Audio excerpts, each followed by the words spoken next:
Hello, everyone, and welcome to Taking Over. I am Ol'Ed Ed Fries, and I am joined by the one and only, the natural Astrid Pizarro. Astrid, how you doing tonight? Doing better this time around. How are you doing? This time around, it's almost like you weren't good the last time we had a chit chat. I mean, the last time we did have a chit chat, we had a bunch of people losing their jobs, so it is a bit better to talk about some happy stuff.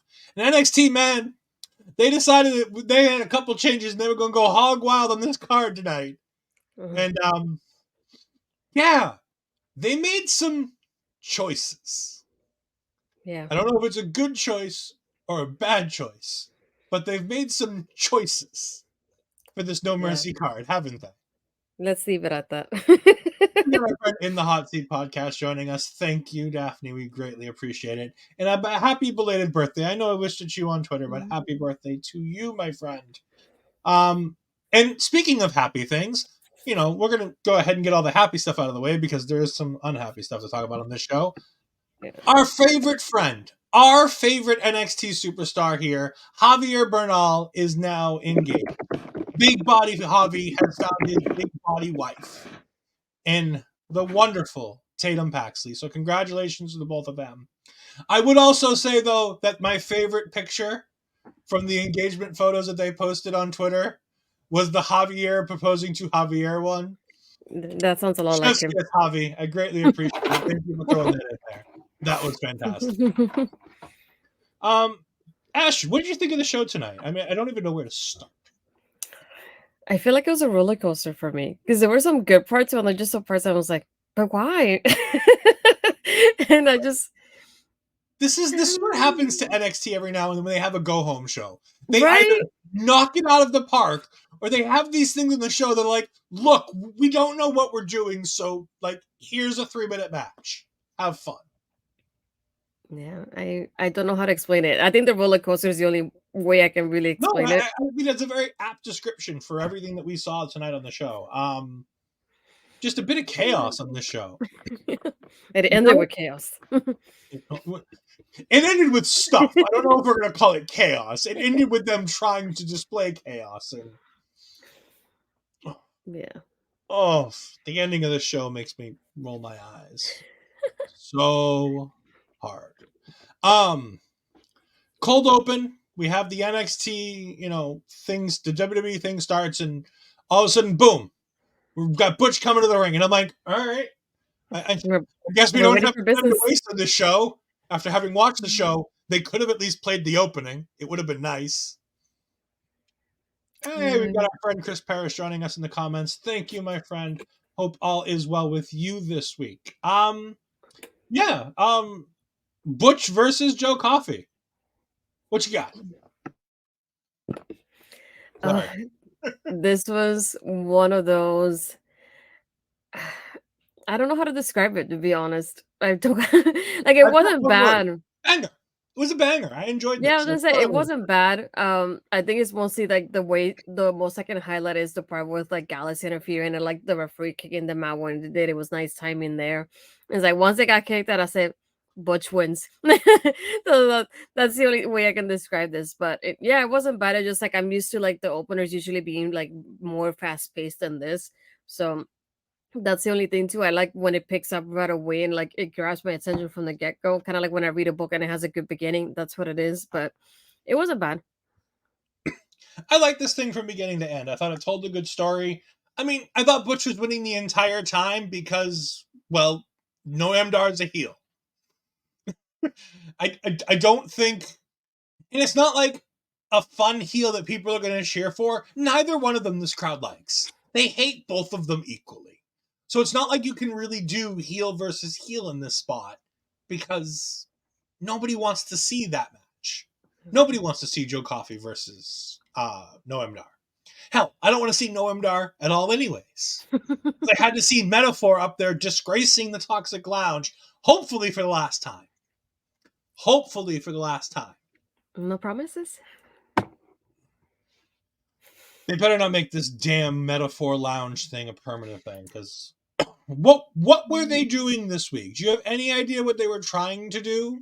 I know they referenced they say Ocean's 4 instead of Ocean's Yeah, 11. they said But Oceans, but it didn't remind me of the Oceans movie. me neither. I was like, I'm I glad thought you it was told more me. like Kentucky Derby.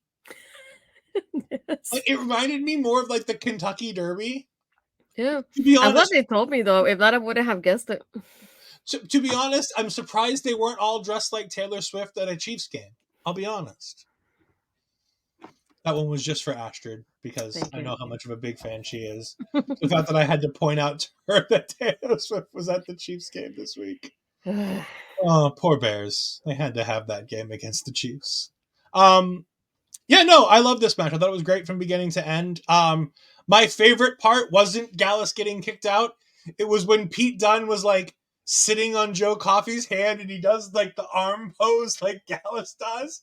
And the Gallus boys are outside freaking out, and Wolfgang's trying to attack him in the trying to climb into the ring to attack. Oh, Joe Coffey is the least entertaining part of Gallus.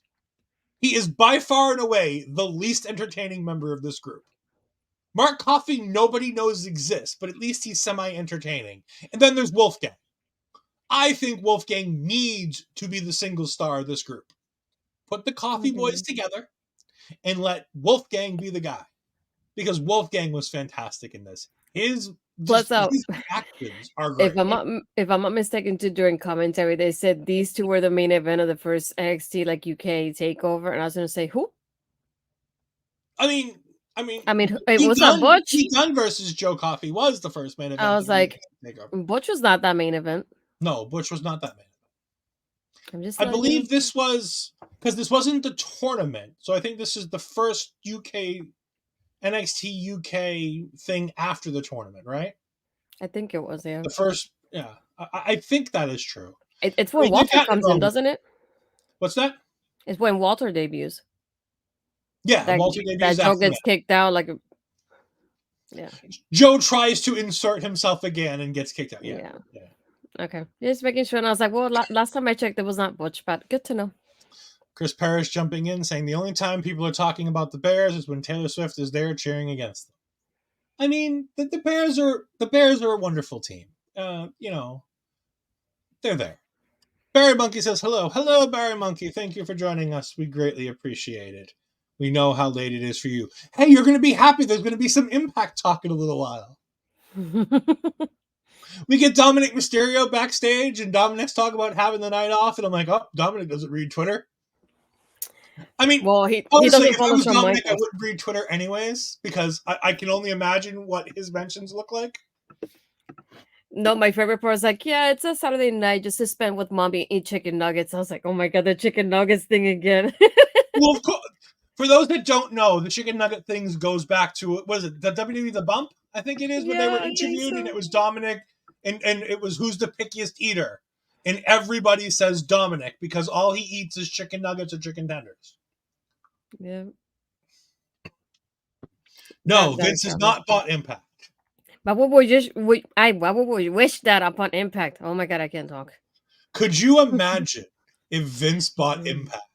No, come on, Barry. I thought you were The Impact. I name wouldn't on wish the it upon contract them. reads McMahon. Vincent Kennedy McMahon. No, thanks. Yeah, I know it's chicken fingers, but He said chicken nuggies, though. yeah, but if you go further into it, Priest actually talks about how often it's chicken nuggets because they often have to hit a McDonald's for him. Mm-hmm. After they all get food, they have to hit a McDonald's for Dominic so he can have his chicken. I love this. This was great. It just shows how aloof Dom is, and Dom's pissed off, and he's like, well, whatever. I'll go deal with this. I run NXT. And I'm like, yeah, sure you do, Dom. In your dreams. Becky runs NXT more than you do, and Becky don't run nothing. Barry Monkey says, whatever Dominic eats, it's working. I mean, there are many jokes to be made here. I'm going to leave them alone. No, McDonald's nuggets are not amazing. I prefer McDonald's nuggets Wendy's. are garbage.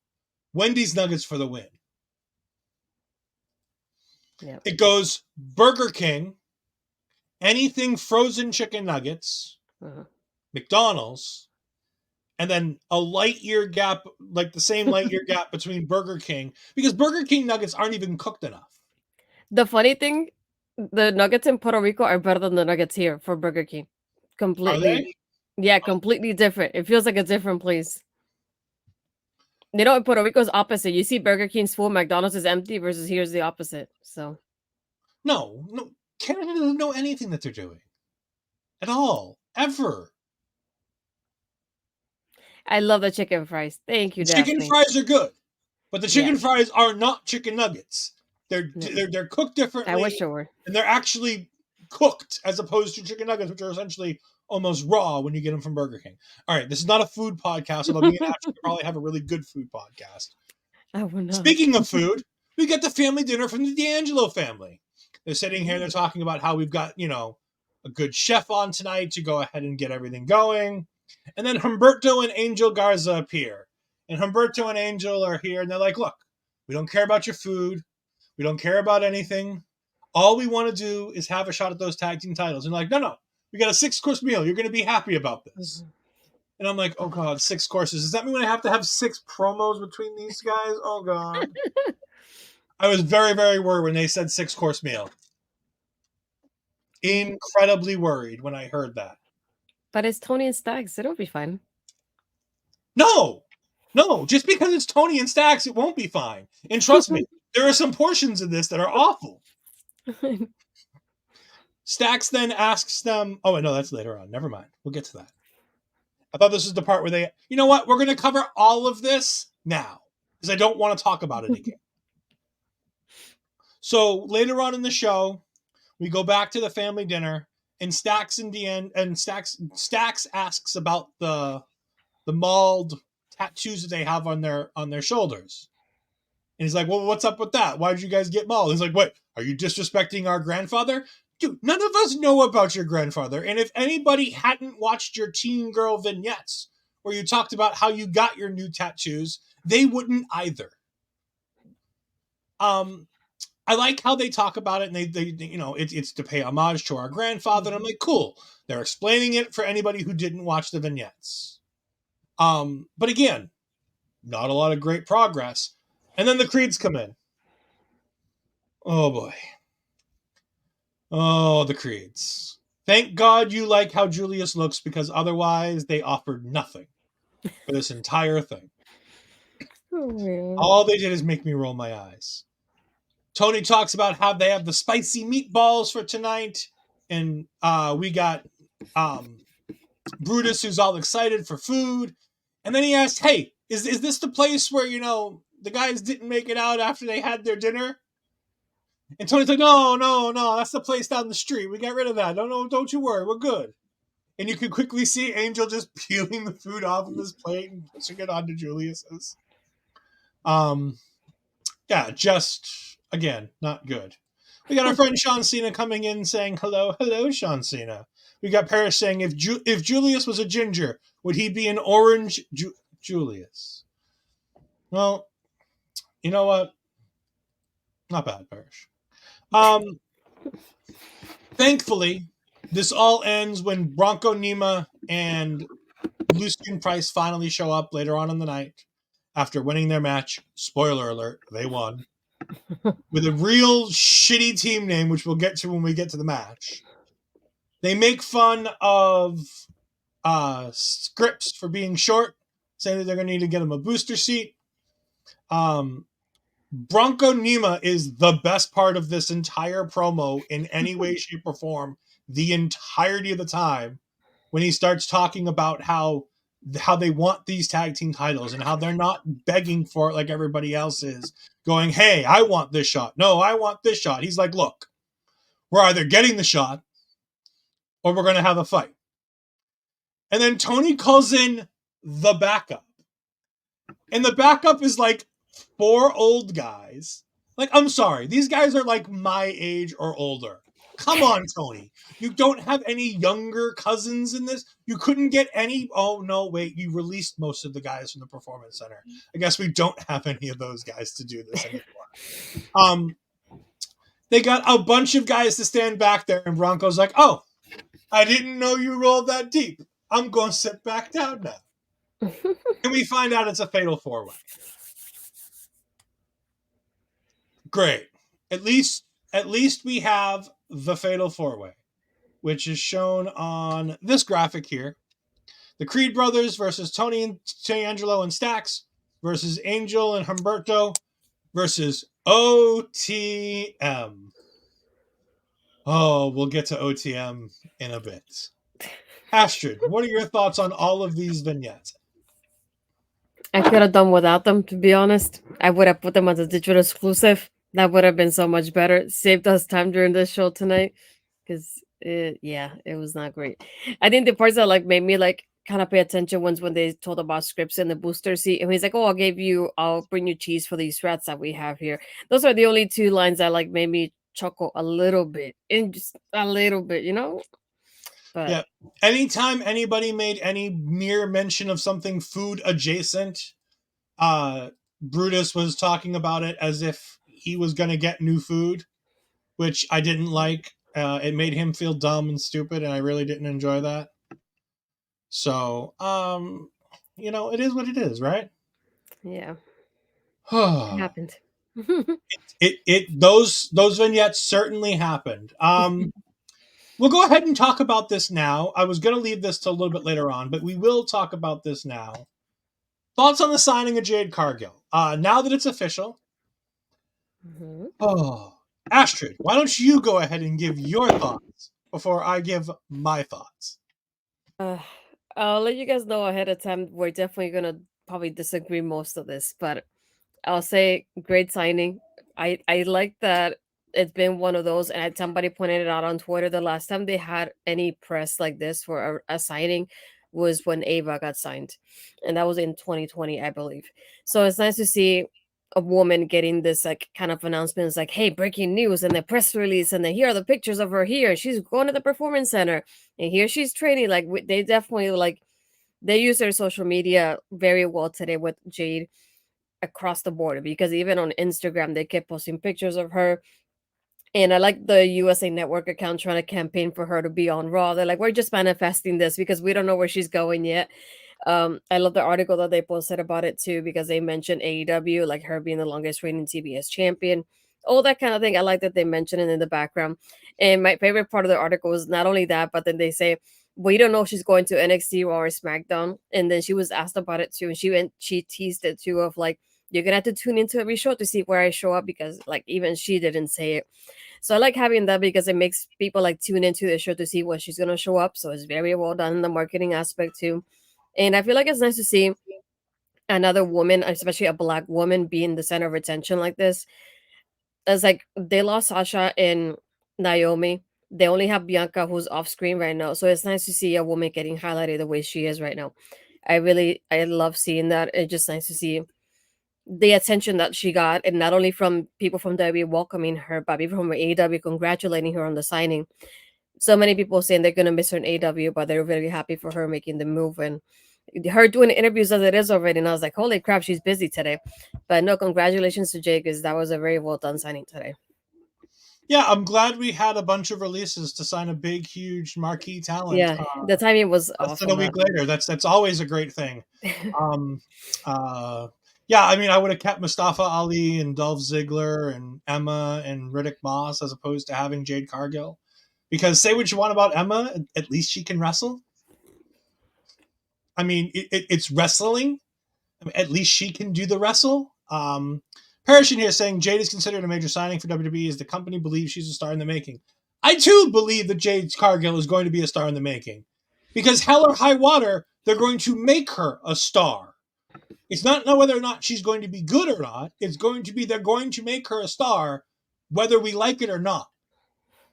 So remember what happened when we got Roman Reigns fed down our throats? There are going to be things like this with Jade Cargill. I fully expect that we see her at No Mercy on Saturday, probably either right before or more likely right after we find out about whether or not she's in the breakout tournament. Because I have a feeling she's not only in it, I have a feeling she's winning it. Mm-hmm. I do want to go ahead and thank Get the Tables with a great raid to our local establishment. Thank you very much, friends. We greatly appreciate the raid. We've got our friend Noel Taking coming in. Thank you very much. And Barry saying hello, Get the Tables. We've got Just Lou saying, Devon, get the tables. Yeah. We've got Diamond Dave, put Jade in the crowd. I wholeheartedly believe after everything they did today with her at the Performance Center, she is going to be in the crowd, and we're going to hear her name right before they do the breakout women's tournament, where she wins that. And I think that she takes on the winner of the Extreme Rules match, probably at the next PLE. And I think she wins that too, to be perfectly honest with you. At this point, they're strapping a rocket to her, and the sky's the limit for her. Yeah. I'm going to put this one up ahead of some of the other ones, and we'll get back to it. Just keep her away from Nia. She specifically called out Nia first. And when asked who she wants to face, she called out Nia first. Oh, God, I don't want that match.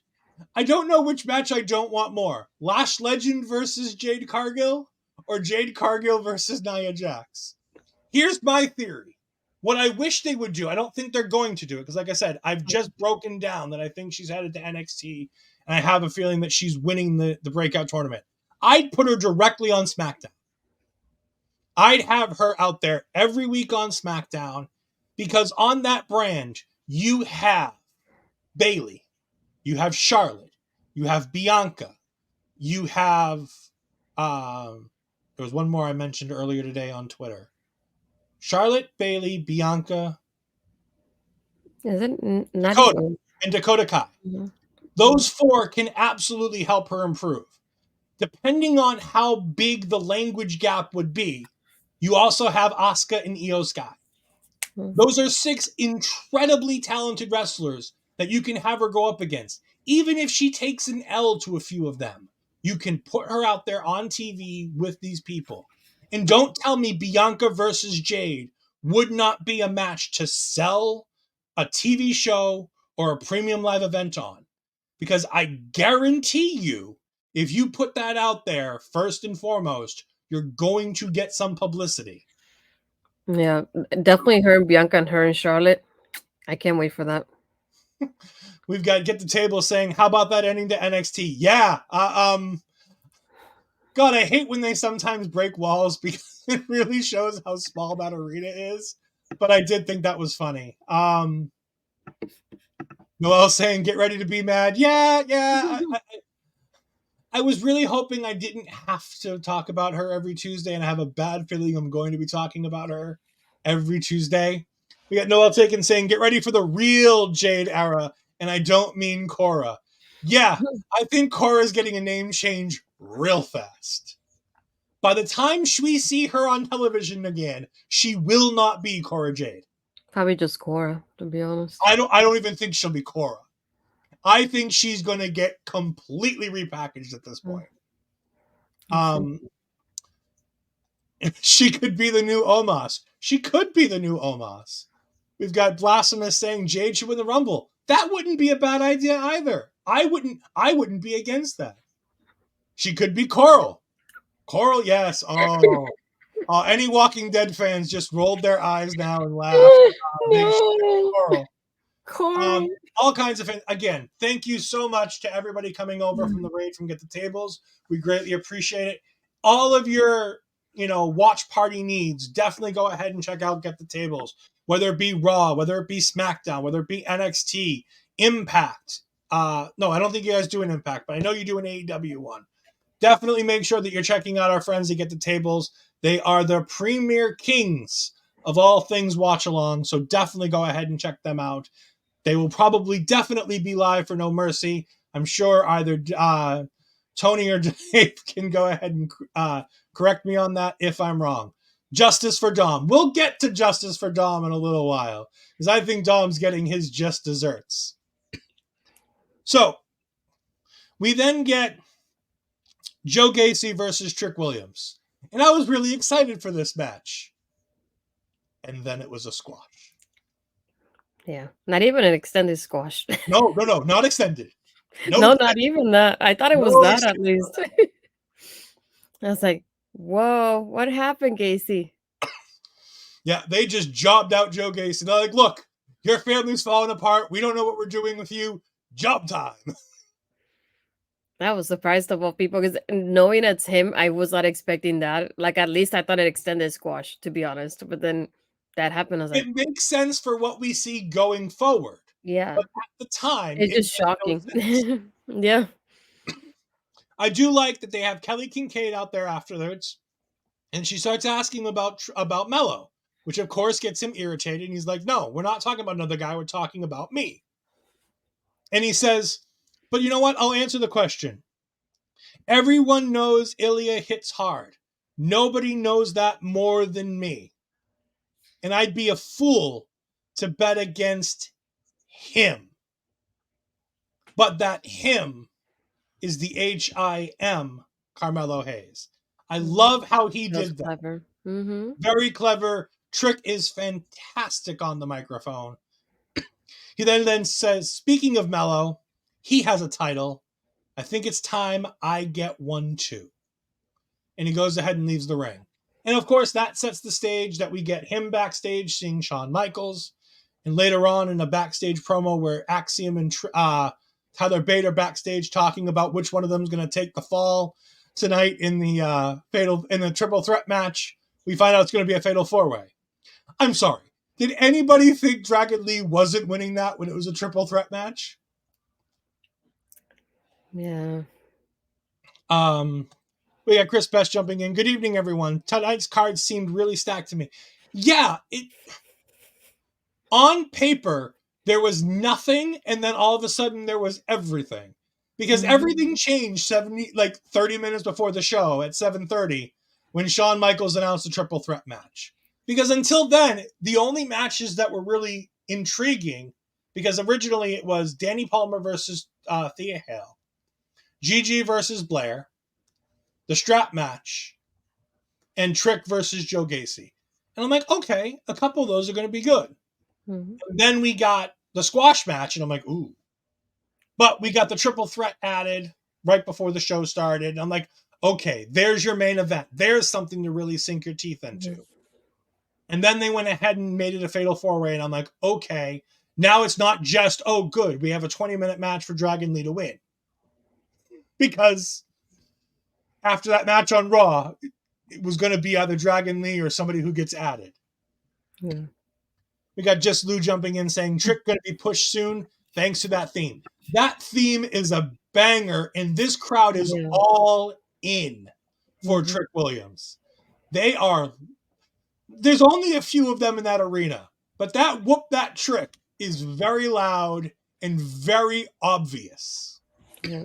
And I'm so happy for Trick, because he's working his ass off. And again, we'll get to that more when we talk about the main event at the end of the show.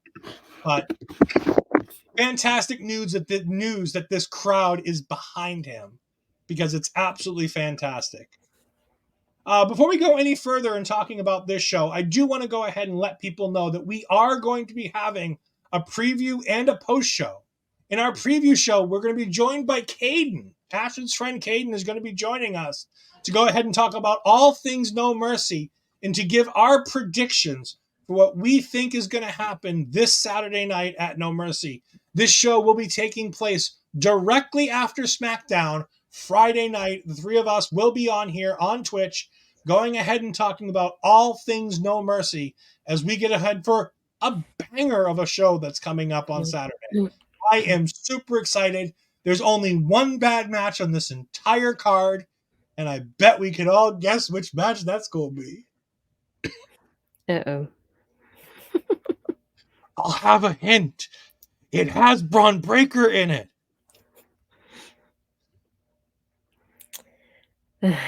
Yeah, I don't know if I'm looking forward to that. I love Baron, but just the part that Braun is there, just no, not for me. We get a backstage promo with Blair Davenport talking about how Gigi can't match how evil she is, and she can't match the vindictiveness. And honestly, I'm going to spoil it because I apparently missed this until NXT re-brought it up during the broadcast.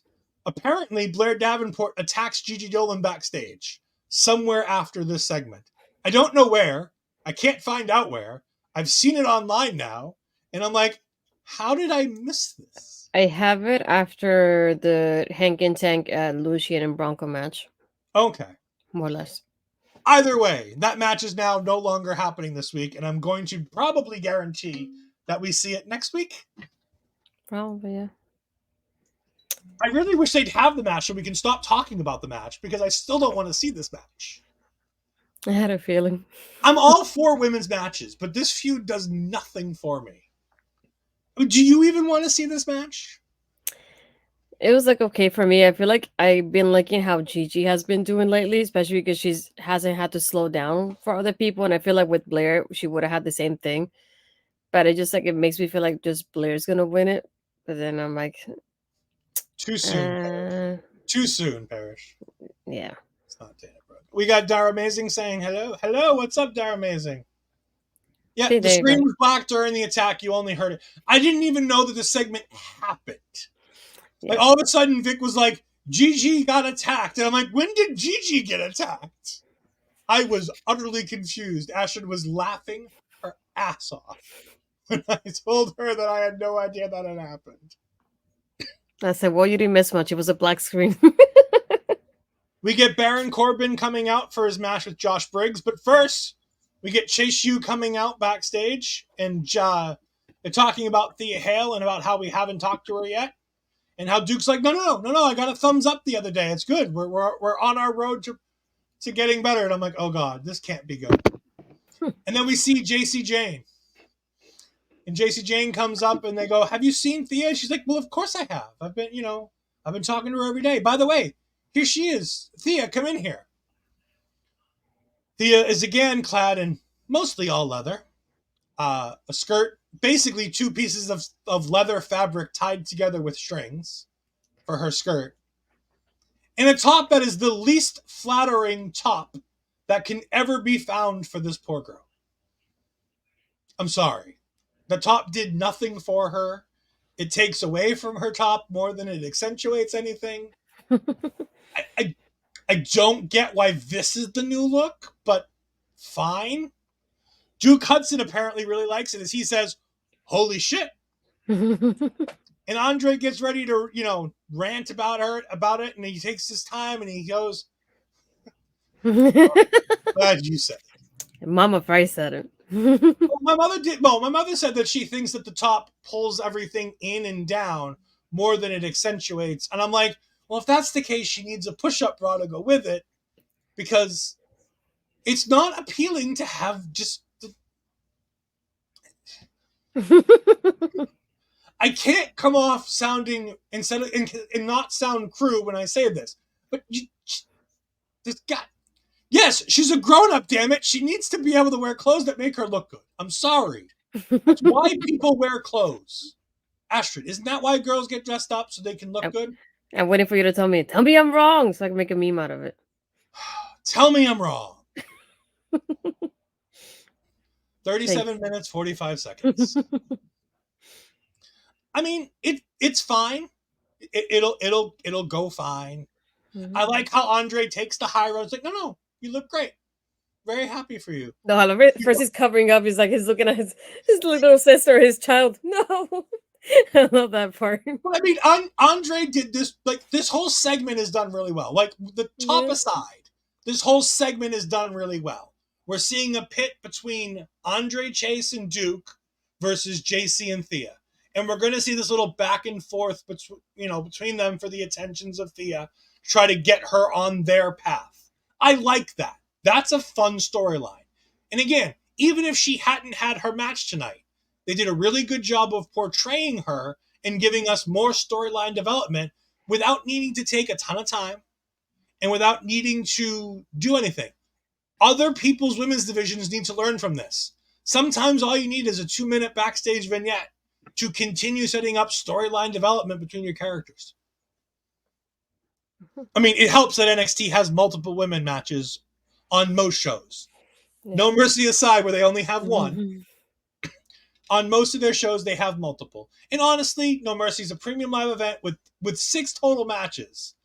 And it's only going to take 2.5 hours. And they have probably the second to last match is going to be Tiffany versus Becky Lynch. So it's going to get a prime spot and placement on the show anyways. Baron wins his match in what I call another squash match. It's LOL. Baron wins. Yeah, it's over. And then Baron calls out Braun, or as I have now written in my notes, Bab. Badass Braun Breaker. B-A-B-B. Bab. Braun will now officially be referred to as Bab for me, because honestly, I can't keep doing the Baron Braun stuff, because there's only one letter difference, and I keep fucking it up in my notes and when I say it. Do you have any thoughts on this match? I was hoping it would be more. I know it's Josh, but still was like thinking Briggs is somebody that's been in the roster for a while. Was not expecting it to be this short. And when it was over, I went, what? two squash matches in one night? What is happening tonight? That's all I can think about. Yeah, it's entirely shocking that this is how they decide to do this, because I get that it was a placeholder between now and Sunday with Braun Breaker, and the match wasn't supposed to do anything. But this is a way that you could have really given a bit of a rub to Josh Briggs and had him have because these guys are, size-wise, they're pretty even. Mm-hmm. Josh is a big enough guy to really go with Baron. I would have liked to have seen what Josh was capable of in having a match with Baron, considering Josh Briggs is a former Evolve champion. Like, Josh Briggs was a big deal before he came here and before he got paired up with that idiot Brooks Jensen. Like, until then, he was a big deal. I know it's a long time ago, but if we remember the tournament, the men's breakout tournament that Carmelo wins, Josh Briggs was considered a big challenge for Carmelo in that match. So I would have liked to have seen something better here. Yeah, I was hoping for that to be like a showcase for Briggs. I was thinking this is a good timing to like kind of show him what he can do with somebody around his size. That's what I was thinking. So I was shocked and disappointed at the same time that it was that short. You know, NXT hits home runs. They also strike out a lot. It's things that happen. And also it's the perils of building with a guy who has a match in, 5 days, that you don't want to take any unnecessary risks with Baron. Granted, if you're not going to take unnecessary risks with Baron, I really don't think that you end the show the way you did. But, shit happens, go for it, whatever. We then get a video package for Tiffany Stratton versus Becky Lynch with very little new footage except Tiffany Stratton. There is zero new footage with Becky Lynch in this entire thing. Speaking of Becky Lynch, we found out that there's a memoir coming up and you can pre-order it on Amazon. I don't know why anybody would want to pre-order it on Amazon and read about Becky Lynch, but for those that do, it's available. What? I hate on Becky Lynch every chance I get. I tell you that I think she's overrated every chance I get. Why do you think that while plugging her new I, on the other hand, can biography, order it and you read it crap and on her talk about again? it later because we're total opposites. Yes, not only do you want to read it, you message the publisher to get an advanced critics copy to hope that you can go Hey, ahead and read I got it for the Young Bucks. It can happen for Becky too.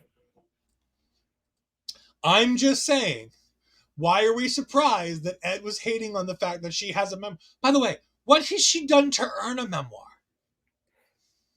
Oh yeah, yeah. Thank you. This is very accurate. No comment.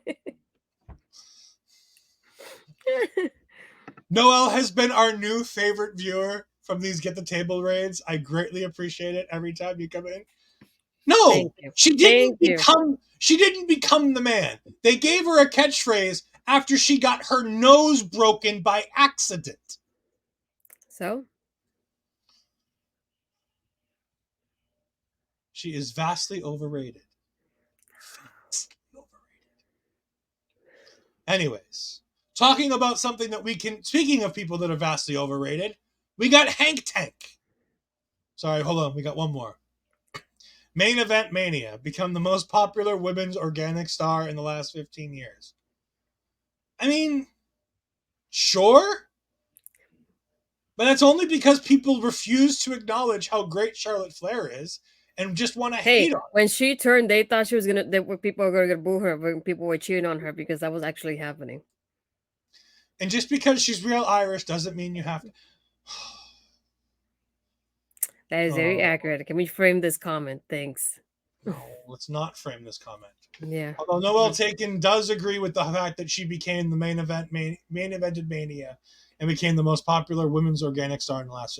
Look, you everybody's entitled to an opinion. You're all entitled to your wrong opinion. Yeah, you're wrong. Let's No, move no, on. you See, guys the are part entitled that to you your don't. wrong opinion. No, it's 3 against 1. You're wrong. Let's move on. There are many people in this chat who aren't saying anything who might very much agree with me. I No, mean, nobody, probably not. nobody agree with them, please. Nobody, Nobody probably does, but there's a chance that somebody does. nobody agree with him, please. We're gonna move on to Hank and Tank because you love them. Let's go. Oh, all right. We got Lucian Price and Bronco Nima taking on Hank Tank. God, if only this had been a squash match. Where wasn't this However, first match? make a poll. That's a good idea, Dara. No, While I go they're ahead and make amazing. a poll, Astrid, why don't you go ahead and talk about Hank Tank versus Out of the Mud? Talk to us about Out of the Mud versus Hank Tank. I feel like I can see the back of my brain right now. Hold on, I'm rolled my asshole back. What can we say about this? All I could hear was out of the mud, and I went, "Oh no, that's what OTM stands for." I don't like it. I really don't. And then when the graphic came up, OTM right under their names, it's just like their names were fine. I prefer the names. Can we have those back, please, please? Yeah, I not my thing. What did you think about the OTM though? I didn't like it. I thought it was stupid. Um, Plus, I'll be like Scripps is like doing like gang signs or whatever, and I was like, what? It, I in what lifetime was he like this? Because this one is not accurate. I don't know how to describe it it. didn't like me with one of the options being Ed's a moron, so I'm going to go with Ed's very wrong. So the poll Wait, is where now are you doing this poll? on the Our Local Establishment Twitch page because I believe it's the only one that I have access to that can do polls. Parrish says my PWI top 500 appearance for 6 times says Becky Lynch is a great pro wrestler. Again, PWI gets things vastly wrong considering the highest rated female star on the PWI list was Masha Slamovich. Hey, why are you hating on her? I'm not hating on her. I'm just saying she did not have the best year out of any female wrestler in the past year. That Hey, belongs to Rhea Ripley, who where's wasn't this on poll the though? list if I remember correctly. Oh, I found it. Barry Monkey says, I'm sick of Out of the Mud. Yeah, I'm already sick of Out of the Mud, and they've only been here for one day.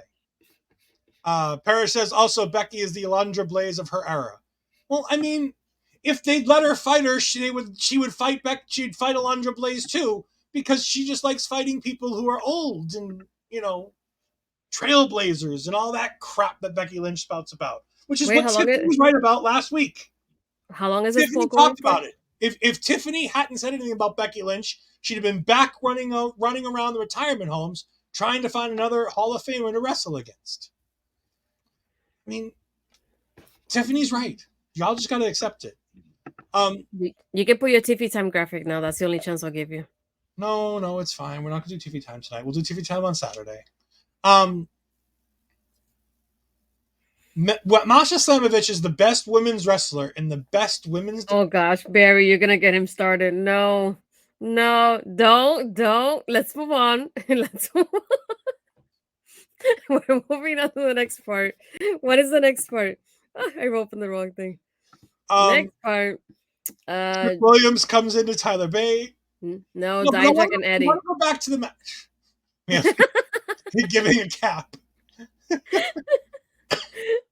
No, we got Dijak and Eddy. Talk about that. Let's go. Hold on. No, we're going through comments. We have lots of people here. We want to go ahead and read people's comments because the comments are important. And Jay White is not awesome. We've already established this. Jay White is just an overrated, charisma-less version of Will Ospreay. Not the poll. I mean, Daphne better vote on it right now. Yeah, Daphne, vote and tell them how right I am. Also, by the way, I'm not looking at the results because I don't want to skew them either way. I just want to see what the actual results are. I think I know who this is. Allie Rose says, tell us how you really feel. No more ranting from me. No more ranting from me. Ed, you're losing just like in Wrestle Draft. That doesn't surprise me. By the way, tomorrow night we'll have a special edition of Wrestle Draft. It'll be myself, and I'll be playing through my own solo campaign, starting with a draft night and going through, hopefully, an entire season of Wrestle Draft in one night. So hopefully I'm going to be able to book 25 shows tomorrow night. So join me at 10 p.m. right after Dynamite gets off the air, and we're going to have some fun as I'm going to go ahead and do Wrestle Draft. Where I'll still lose. You know what? Just for that, Eric Bischoff is going to be the opponent in that Wrestle Draft. I hadn't figured out who I was going to choose yet, but I will choose Eric Bischoff. All right. What I want to say about Out of the Mud. I really like the match. I hate the name. Yes, 10 p.m. Eastern, my dear. Yes, Princess, 10 p.m. Eastern. I know who this is, so yes. Yes, Princess, 10 p.m. Eastern time, 9 p.m. for you. Well, look, he's you bet I voted. Don't worry about who that is. Anyways, moving on. Out of the Mud. I really like this match. For two teams that are so young, the match flowed really well. I don't know how many times they practiced this over the course of the week, that they went through it at the PC, but it came out really well on television. This could have been a train wreck because I believe it was Barry who talked about last week about how two young teams that don't know how to call a match, that this could end up like a train wreck. I wholeheartedly think that this match was really well done for the level of competency that these teams have. And I just want to make sure I say that out there. Was it the greatest tag team match? No. Was it a good tag team match? Not really. But for these two teams, it was pretty darn good. And you know what? I'll take that because they're growing and they're learning. And most of these guys haven't been wrestling for a while. So to be able to have a match like this was good. The one thing I'm going to call out is Booker T in this match, where he at one point says, the reason why you have scripts is because he's been there and done that. To which I have two questions, Booker. He's been where and done what? Because other than eating food and catering, there's no answer to either of those questions. Wait, he said Reggie or Scripps? Because that would be fun. Oh, I was going to say, it would be funny if he said Reggie. I'll be like, who's that? Because he's Scripps right now. I don't even care. We'll take Reggie's stuff into account because that also reminded me. When I told you, I think it was Vic that said it when Pete was going against Joe, and he goes, "Oh, something about Gacy's hand," and I was like, "That's the wrong Joe, Vic." Yeah. Vic made a funny mention of that too when Booker T got caught up with the wrong Joe. See, that's what I said. Win before Out of the Mud. Yeah. All right. Well, we're gonna move on from Out of the Mud. We're gonna move on from the poll. We have Trick Williams comes in as Bate and Axiom are talking about how, no hard feelings. We're going to go ahead and we're just going to, have the best man win tonight. And I'm like, why are you guys talking about winning? Neither of you are winning that match because either one of you is taking the fall for Dragon Lee. And then Trick tells us it's going to be a fatal four-way. And I'm like, okay, one of you is taking the fall for either Dragon Lee or Trick. One of the two. Barry says, Booker talks utter shit all night. Hard to keep. I agree, but Astrid does a really good job of trying to keep track of all the crap that Booker says. By the way, can we please get rid of Booker and bring in anybody? I'd rather Big E, who doesn't even do commentary, and learn. Because I guarantee you Big E is going to do better than Booker T does. And Booker T's a Hall of Famer. Noel Token agrees with Barry Monkey, which I agree with as well. Yeah. Moving on, we do have the strap match. I love this match. Beginning to end, start to finish, everything about this match was fantastic. This was absolute gold. I love this strap match. Having Eddie Thorpe's family or portions of it in the crowd. I'm over WWE having children in the crowd. I'm done with the whole children thing. I don't need the 6-year-old niece who looks like she's 12. I don't need Chad Gable's daughter. Although the only reason why I'm saying anything bad about Chad Gable's daughter is because that shit literally made me tear up as a dad. Like watching Chad Gable's daughter cry as her dad had lost and Gunther's just standing there made me tear up. I'll wholeheartedly admit that. But ever since Bailey, Sasha, and Izzy, they've done this and they've never done it right. They did it with with Roxanne Perez and Blair Davenport, and there were points where you could see Roxanne's sister, I believe it was, laughing as she's trying to pretend to cry at Blair Davenport. I'm just... Gunther should have posed in front of her. Oh no. Thank God Christian Cage wasn't in the crowd. No. Well, that'd be fine. I mean, at least her dad is there, so it's not that bad. I'm just waiting for when he starts talking about Tiffany Stratton and how they had to drop Daddy's Little Rich Girl because they couldn't find a daddy. I hated the fact that the kid was there. That could mentally affect us. I agree. That's bigger reason for why I don't like the kids there, is I just think it's a bad take on all of the wrestling stuff and how it can negatively affect young children. Once they hit 12, 13, like Dar Amazing says, don't forget Gigi's younger brother. That's fine, because Gigi's younger brother is at least a teenager. And once you're a teenager, you kind of have the ability to deal with, what wrestling is and what wrestling isn't. The choreographed nature that people aren't really getting hurt. But when you start telling me that this girl is 6 or 8 or things like that, you start getting into a gray area where I don't like that, because those kids can't differentiate real from choreographed. I never say the F word when I know Parrish is in the chat. I was about to say. It's not fake. It's predetermined and it's choreographed. Yeah. But no, Barry's right. The only thing I didn't like is that there was a kid there. I love when they bring family into it. I just don't like when they bring kids in. Say what you want about somebody's family. Yeah, I'm myself. I was waiting for it. Bring somebody's family into it. Bring their mom, bring their dad, bring their wife. All that's great. Fantastic. Sami Zayn's wife being there, watching Roman Reigns beat the hell out of her husband in the biggest match of his career. Fantastic. Love it to death. It's great. But kids are iffy. You can go one way or the other.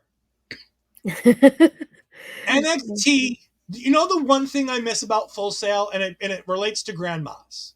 I miss NXT grandma. Remember Ciampa grandma? Yeah, I know she is. So much. Anita, yeah. Anita was the best. For those that didn't watch NXT during that time, there was a woman at Full Sail named Anita. She was on Twitter at one point because of it.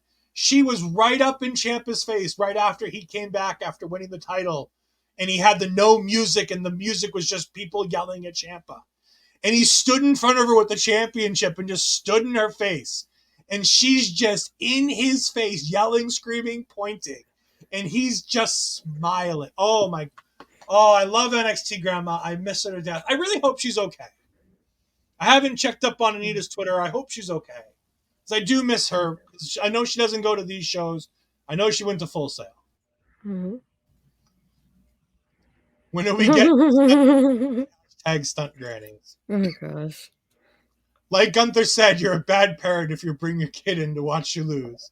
Eddy Thorpe doesn't have to worry about that because Eddy Thorpe's niece didn't get to see him lose. She got to see him win, and that was fantastic. But yeah, no, love this match from start to finish.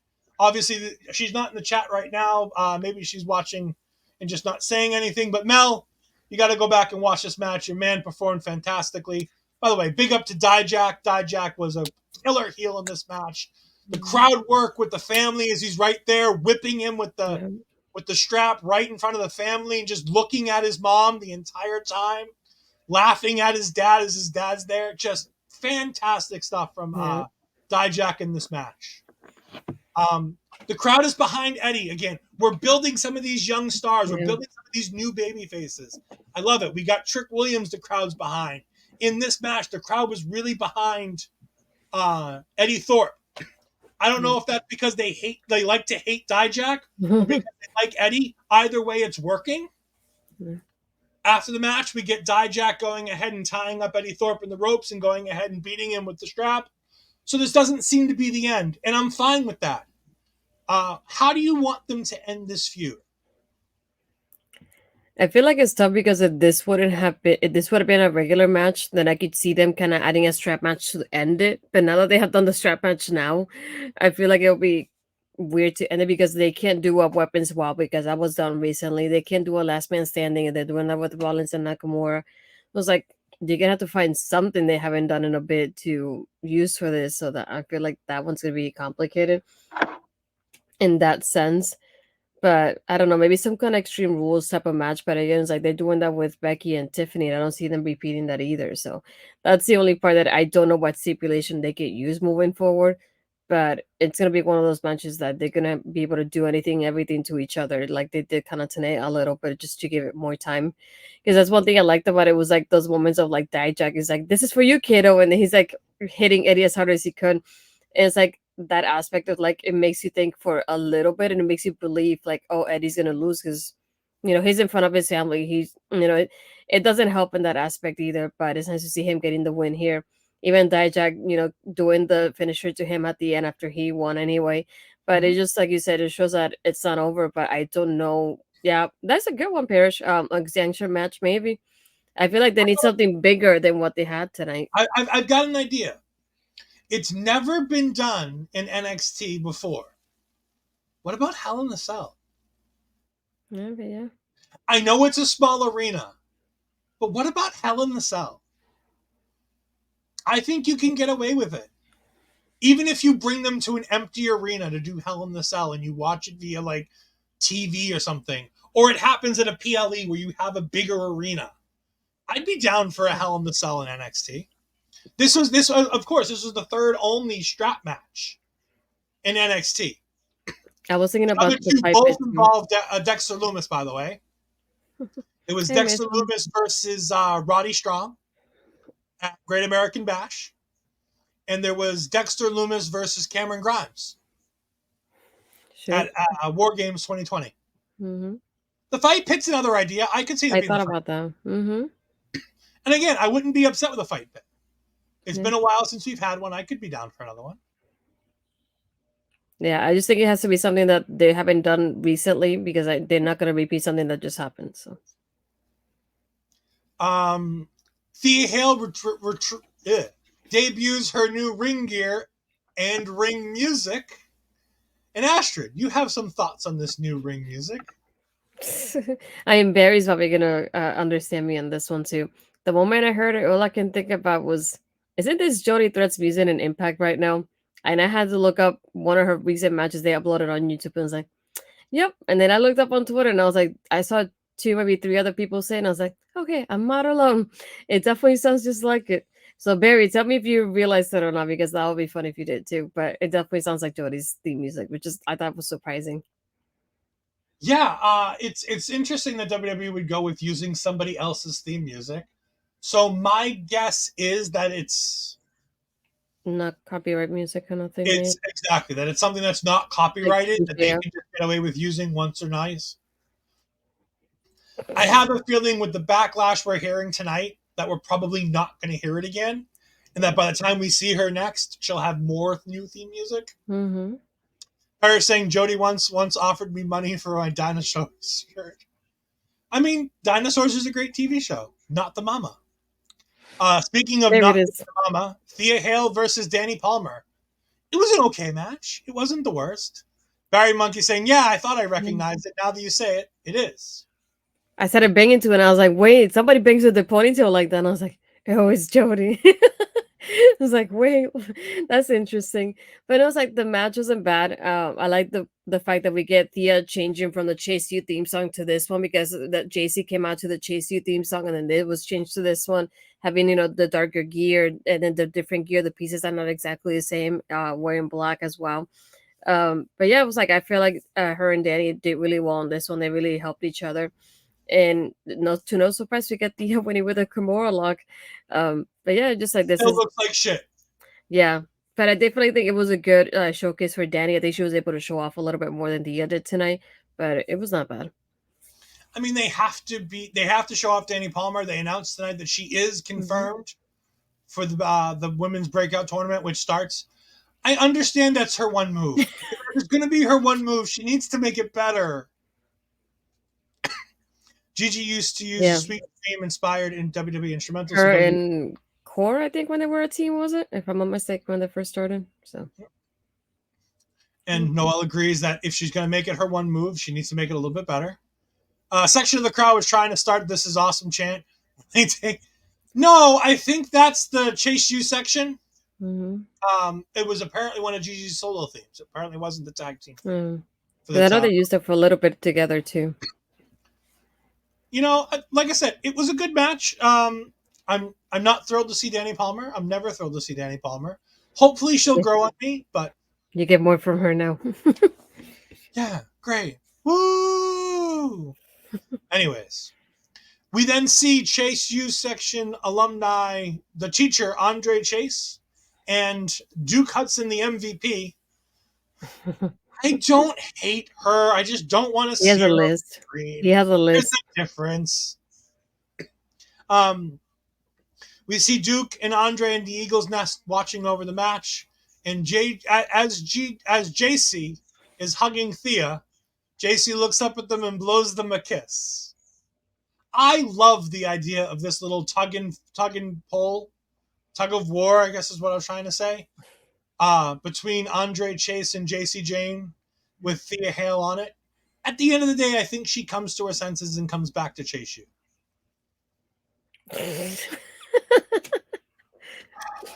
Dang.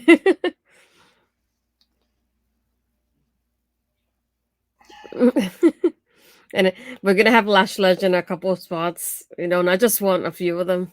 It's absolutely going to be Lash Legend, like Jericho's list of 1,004 that he Yeah. knows, and every other name is just Lash Legend and Becky Lynch.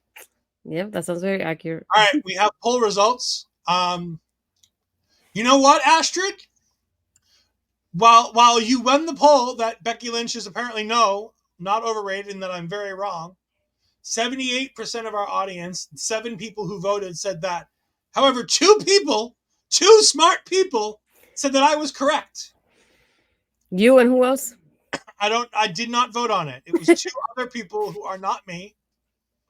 There were 2 other people who did think that I am correct, and that Becky Lynch is indeed overrated. Yeah. We finally get to our main event. We have Dragon Lee taking on Axiom, taking on Tyler Bate, taking on Trick Williams. But first, when we come back from the commercial break, we get Corbin getting jumped by Braun Breaker after having an interview, which then proceeds to happen until, as the show goes off the air, we get more of that. We're going to talk about this now, and then we're going to go back to the main event match. After the contract signing, we get them fighting outside in the parking lot, and then they go through a door, and then Braun or Bab spears Baron through a wall that turns out to be the wall in Shawn Michaels' office. To which I go, why is Shawn Michaels' office so close to the most dangerous area in the entire world, the NXT parking lot?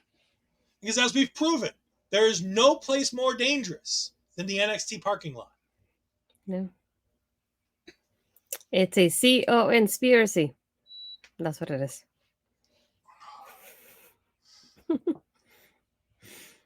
Oh, come on. I am looking for a new co-host. No, I'm just kidding. Good luck finding one. Nobody wants to work with me. It's fine. Talk to me about this fatal four-way. Let's just say that was one of those that from the moment it started, I went, Trick is winning this, isn't it? It's like there was a moment at the beginning that I think it was Dragon Lee and Axiom that just like, or Tyler, it was Axiom and Tyler, I believe, that just like kind of took him out from the get-go. And I was thinking, this is the edge spot, is what I call it. When you're out for like most of the match, or like you miss a couple of those spots and the spots go to the other people that were in the match originally. Yeah, this is when I know you're winning. But either way, I like those. There was a part that I was hoping they would do the Tower of Doom because they were like close to it, but they didn't make it. The one that it was interesting was when we had, I think it was, sure, I don't know if it was Axiom or Dragon Lee that was taking the submission, and then and Trick I think had Axiom in his legs, and then Tyler was doing the submission to him, and I was like, oh, it was Dragon Lee, and then Axiom was with Trick at the top, and I was like, what in the world is this? I have no idea, but it looked pretty interesting with all four of them at the same time there. Um, no, it was like I feel like it was a great back and forth, and I'm hoping Dragon Lee's okay because the way he just slipped out through the back towards the end from the pin, it was kind of funny seeing him in the corner. Like my eyes went to him instead of the pinfall. But no, as to no surprise, we have Trick getting his title shot. Yeah, there was a bunch of things I really liked in this match. I was really surprised that both Tyler Bate and Trick Williams got jobber entrances in the middle of the commercial break. Mm-hmm. And then we came back to the Axiom entrance. I figured that would have been another Trick entrance because I figured they would have wanted one more time with "Whoop That Trick" being chanted throughout the crowd. The double super kick reminds me of the Survivor Series spot between Shawn Michaels, Triple H, and John Cena. Yeah. When it's both members of DX against John Cena for his championship. And then the moment the bell rings, Shawn just super kicks Triple H, and Triple H falls out of the ring. And John Cena just stands there like, huh? Yeah. But no, I really like that. And again, I think that was absolutely a call from Shawn Michaels. Be like, hey, you should throw something like this in the match. I did agree that I thought it was going to be a Trick Williams win, but I was never sold on Trick Williams winning definitively because I didn't want to discount Dragon Lee because of the story they've been telling between Dragon Lee and Dominic. And I thought, well, if you're going to have to fill in a match from No Mercy, and by the way, the reason why this match is happening, we're going to bring up the graphic. This is the match we were supposed to be getting at No Mercy. Mustafa Ali versus Dirty Dominic Mysterio. Coming out of this match, this is the match we're going to be getting, as we now have Trick Williams versus Dirty Dominic Mysterio. Notice, there's another small difference between these two graphics. Yeah. Mommy's out. Why is Mommy out? I want Mommy there. She's going to eat chicken nugget, that's why. No, that's what Dominic eats. She eats real food. I know. Anyways. No, I love this match from beginning to end. This was an absolute banger. 5 stars. Love this match. And it was never really two guys. Oh, we got comments coming in. Hold on. I'm on the wrong screen. We got Barry Monkey saying, quite often, Trick struggled to keep up with the action. I vastly disagree with this statement. Mm-hmm. I think Trick Williams looked fantastic from start to finish in this match. I don't think he was off at all. I think there was one bad spot between Tyler Bate trying to do a roll through DDT that looked a little rough because Trick is just bigger and didn't know how to take the DDT from that spot. But Barry, I'm going to politely disagree with you. I thought Trick was fantastic in this match from beginning to end. I think these three veterans helped make him look like $1,000,000. He was in every spot he needed to be. He was taking 2 shots from all the little guys to make him feel like a giant. It made him feel important. All of the little guys were making sure that their marks were right on target. It wasn't just one super kick. It was 2 super kicks. It was Dragon Lee going ahead and catching a foot and going ahead and swinging it into Trick's face to knock Trick down at a point.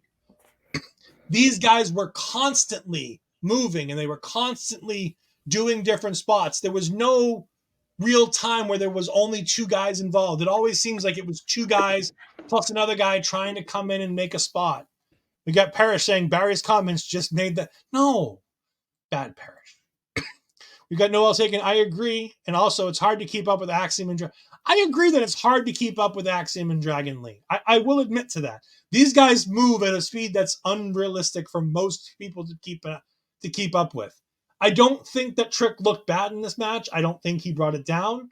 Honestly, I think this is Trick's best match of his entire career. And that's saying something considering I thought his match with Ilja was absolutely showstopper. But this Fatal 4-Way was just fantastic.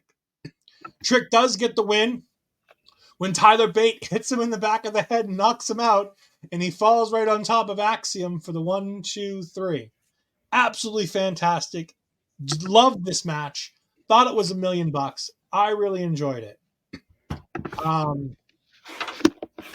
While we're going ahead and getting ready to talk about everything that me and Astrid have coming up next week and some other things that NXT mentioned after Melo's contract signing.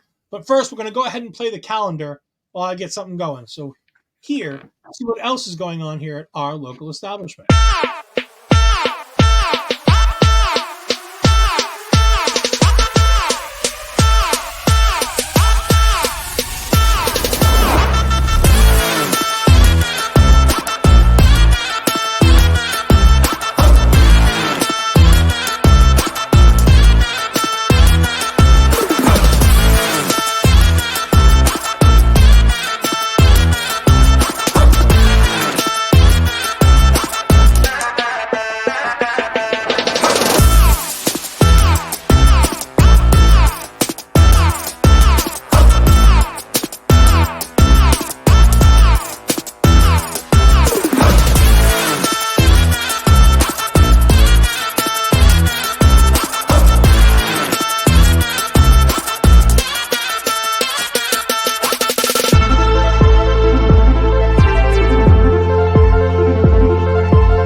So yeah, we've got a lot of stuff coming up. And the main event segment was indeed the contract signing, which honestly was all right. There wasn't anything ultra great. There was a couple good back and forths. The best part was when Ilja talked about how you can't stand up to me. And he's like, look, I'm not like Wesley. I'm not like Ali. And he goes, I'm not like Trick. And the crowd goes, ooh, as Melo says he's not like Trick. And Melo's like, no, calm down, everybody. We're not going there. We're not doing this. They went back and forth as expected on the microphone. These guys absolutely killed it. I was very, very impressed with the work that they did. But again, it was just, they had such a good job in the first time when they got this match going. There wasn't really a lot of great lines in this one. It was just, let's get to the match, because I'm just excited to see the match. As Parrish says, trick and treat, motherfuckers. Always can rely on Parrish for a dad joke. But we're here at the end of the show. We're going to go ahead and talk about the matches that we are going to see at No Mercy, because a couple of things have changed since the matches were signed in the beginning of the show. So we're going to start with our expected main event of the evening, Carmelo Hayes takes on Ilja Dragunov for the NXT Championship. Astrid, you and I both agree this has to be the main event, correct? Yeah, it definitely has to be. I think what we're going to see in spot number 2 in the semi-main, with the NXT Women's Championship, Tiffany Stratton versus Becky Lynch. I think in the spot just before that, because they need something to cool the crowd down, we're going to get Baron Corbin versus Badass Braun Breaker. In what could open the show, the NXT Heritage Cup will be defended as Noam Dar faces in a Heritage Cup rules match. We have Noam Dar versus Butch. So that'll be fun. As added tonight, the NXT Tag Team titles will be on the line in a fatal 4-way match between OTM, Angel Garza and Humberto Carrillo, The Family, and the Creed brothers. Of course, we can't forget about the match we've been talking about most of the night. Dirty Dominic Mysterio is taking on Trick Williams, but this match has a new graphic because tonight, as NXT was going off the air, Dragon Lee was added to this match as the special guest referee. AKA new champion. AKA Dominic's absolutely winning this. 1,000%. We also have a different graphic for the Fatal 4-Way for the Tag Team Championships right here. And just added after the show in a digital exclusive, which means it's going to be on the pre-show, we're going to get Kalani Jordan taking on Blair Davenport for reasons sort of explained. She's mad that Gigi Dolan got attacked, so she's now going to try to step up to Blair Davenport. Reasons? I thought it was just her saying something about Dana, and then I see the caption. I'm like, well, forget about Dana. Parrish says, I don't want to swear. That's fine. I'll do that for you. If Breaker was Latino, would he be LeBron Breaker? That sounds more like French. He's not even Latino. I don't even think is Braun Latino? I didn't think he is. No. He said if he was. Noel says, why though?